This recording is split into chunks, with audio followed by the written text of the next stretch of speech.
Hello बच्चों, चलिए प्रश्न को देखते हैं। प्रश्न है, किसी द्रव के हिमांक से आप क्या समझते हैं?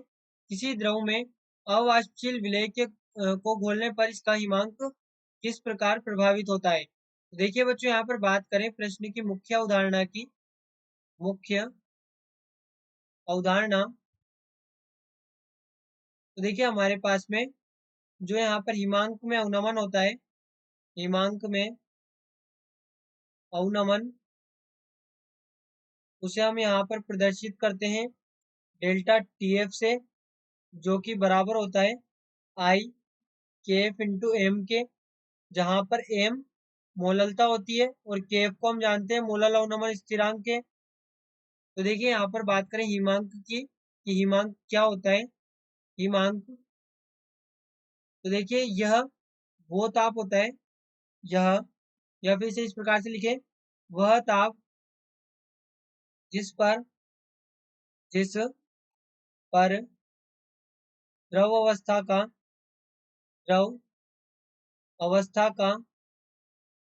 वाष्प दाब वाष्प दाब ठोस अवस्था के ठोस अवस्था के वाष्प दाब के वाष्प दाब के बराबर होता है, बराबर हो जाता है, हो जाता है। तो देखिए बच्चों, हम इसे यहाँ पर ग्राफ से समझें कि जब यहाँ पर विलायक में अवाष्पशील ठोस मिलाया जाता है, जो हमारे पास में शुद्ध विलायक है, उसमें जब अवाष्पशील ठोस मिलाया जाता है तो वो किस प्रकार से यहाँ पर के हिमांक को प्रभावित करेगा। तो देखिए यहाँ पर ये हमारे पास में इस प्रकार से जो ग्राफ होता है, ये ग्राफ है। अब इसमें देखिए एक और तो ताप है, ताप, और दूसरी ओर यहाँ पर है वाष्प दाब, वाष्प दाब। अब देखिए होगा क्या, ये जो यहाँ पर वाष्प दाब होगा, पहले तो हम बात करें कि जब उसमें अवाष्पशील ठोस विलयन नहीं मिलाया गया था, तब यहाँ पर वाष्प दाब किस प्रकार से प्रभावित था ताप से। तो यहाँ पर ये हमारे पास में है, ये है शुरुआती ताप टी एफ इनिशियल पर। उसके बाद में देखिए ये यहाँ पर हम लिखते हैं शुद्ध विलायक के लिए, जब इसमें अवाष्पशील ठोस नहीं मिलाया गया था, तो ये शुद्ध विलायक था, शुद्ध विलायक।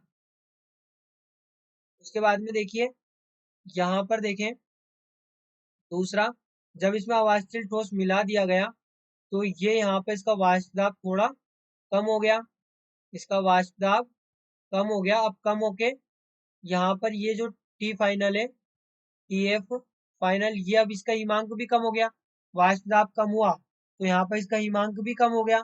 अब देखिए ये हमने कैसे लिखा, तो यहाँ पर जो राउल्ट का नियम है, राउल्ट के नियमानुसार, राउल्ट के नियम के अनुसार, नियम के अनुसार अनुसार शुद्ध विलायक में, शुद्ध विलायक में, विलायक में अवाष्पशील ठोस मिलाने पर, अवाष्पशील अवाष्पशील ठोस विलेय मिलाने पर, मिलाने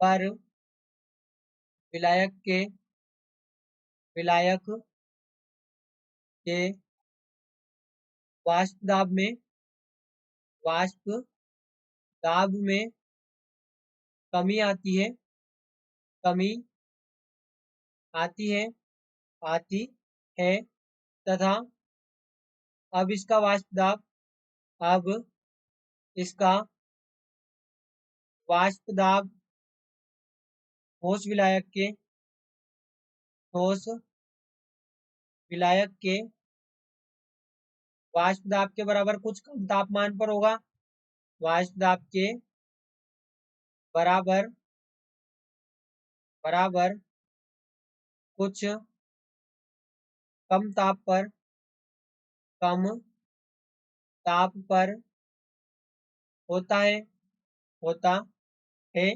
अतः, अतः विलायक का हिमांक, विलायक का हिमांक घट जाता है, घट जाता है, जिसे हिमांक में अवनमन कहा जाता है। हिमांक में अवनमन के नाम से इसको यहाँ पर जाना जाता है। अब देखिए हुआ क्या, यहाँ पर जब अवाष्पशील विलेय मिलाया गया तो ये विलयन निर्मित हुआ, ये विलयन निर्मित हुआ, और विलयन जब निर्मित हुआ तो अब इसका जो वाष्प दाब था वो कम तापमान पर आया। ये जो टी फाइनल है ये कम है, यानी कि जो डेल्टा टी एफ हमने लिखा है, टी फाइनल यहाँ पर है, ये जो डेल्टा टी एफ हमने लिखा है ये T F initial minus T F final यहाँ पर ये है। तो देखिए अब वाष्प दाब था ये अब कुछ कम तापमान पर यहाँ है, तो इसका हिमांक क्या हुआ, घट गया। तो ये हमारे प्रश्न का उत्तर है कि जब अवाष्पशील ठोस मिलाया जाएगा तो इसके हिमांक में कमी होगी, यानी कि हिमांक में अवनमन होगा। तो बच्चों आशा करते हैं आपको प्रश्न समझ आया होगा। धन्यवाद।